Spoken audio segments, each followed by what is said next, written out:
আসসালামু আলাইকুম গাইস, আপনারা দেখছেন আইনডি কুকিং রেসিপি। আপনারা সকলে কেমন আছেন? আশা করি ভালো আছেন। আলহামদুলিল্লাহ আমিও ভালো আছি। আমরা আজকে বানাবো মালাই ঘেবর। মালাই ঘেবর বানানোর জন্য প্রথমে 1 চামচ ঘি গরম করে নিয়ে একটা থালিতে ঢেলে নিয়ে একটা আইস দিয়ে ভালোভাবে ঘিটাকে ঘেটে আমরা ঘেবরের ক্রিমটা রেডি করে নিয়েছি। দেখুন, হাত দিয়ে দেখিয়ে দিচ্ছি, অনেকটা মসৃণ হয়েছে। এরপরে অল্প অল্প করে ময়দা আর ঠান্ডা জল দিয়ে ময়দাটা রেডি করে নিচ্ছি। দেখুন, অল্প অল্প করে দিয়ে দিচ্ছি। এখানে ময়দাটা যতটা নাড়া হবে ঘেবরের জালিটা ততটাই ভালো হবে।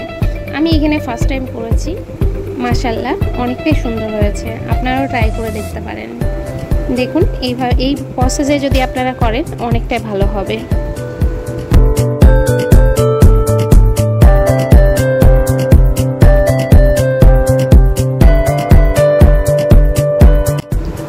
দেখুন, আমাদের এখানে মিশ্রণটা রেডি হয়ে গেছে। এবার আমি একটা চামচে করে আমাদের চায়ের পাতিল নিয়েছি আমি, আপনারা যে কোনো একটা পাতিলে করতে পারেন। এবার চায়ের পাতিলে আমি অল্প অল্প করে দিয়েছি, ঠিক আছে। আপনারাও 10 সেকেন্ড থেকে 15 সেকেন্ড পর মানে ময়দার মিশ্রণটা দেবেন, তাহলে জালিটা অনেক ভালো হবে। আর মিডিলে একটা গোল কিছু দিয়ে নাড়িয়ে নেবেন, তাহলে মিশ্রণটা দিতে সুবিধা হবে আর কি। দেখুন, আমি অল্প অল্প করে দিয়ে নাড়িয়ে নিচ্ছি আর 10 থেকে 15 সেকেন্ড পর অল্প অল্প করে দিচ্ছি। দেখুন, আমার এখানে অনেক ঘেবরটা রেডি হয়ে গেছে।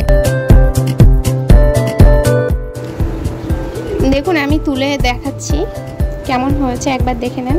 তারপরে নামিয়ে নিয়েছি। এবার এক এক করে প্রত্যেকটা ঘেবর আমি বানিয়ে নিচ্ছি।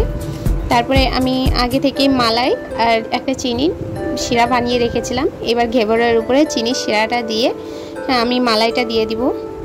এরপরে আমি এখানে কাঠবাদাম ইউজ করেছি, আপনারা যে কোনো ড্রাই ফ্রুট নিতে পারেন। ফার্স্ট টাইম করেছি মালাই ঘেবরটা, খেতে অনেক টেস্টি হচ্ছিল। আপনারাও ট্রাই করবেন। ভিডিওগুলো যদি আপনাদের ভালো লেগে থাকে প্লিজ লাইক, কমেন্ট, শেয়ার করবেন আর চ্যানেলটাকে সাবস্ক্রাইব করে পাশে থাকবেন। Thank you.